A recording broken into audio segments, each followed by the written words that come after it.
All right, everybody, let's get into the video. So this is the Ford 7.3 liter gas engine. So in 2020 or 2023, it obviously still had the same horsepower, 430 horsepower for the F250 F-Series trucks, and then 485 pound-feet of torque starting in 2023. And like I said, you do feel the torque a lot of the times, but also regular driving, you have the power, you don't need to use it. But that's not what this video is about.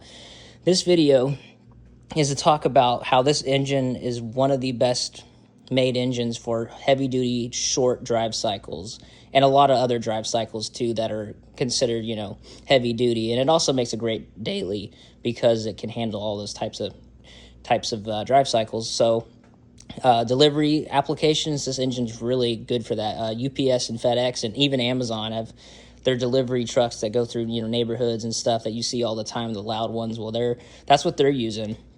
And the UPS ones I know are running off propane.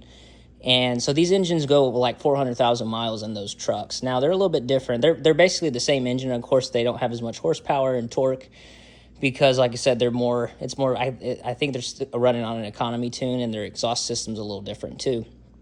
And as well as their RVs are the same way. But these engines are able to handle that kind of stress because they're forged internals. There's forged crank.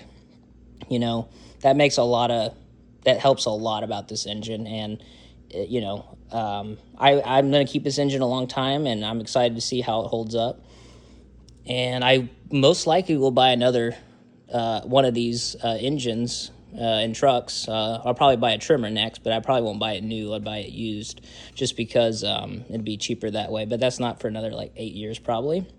But yeah, so I think that covers everything that I wanted to talk about.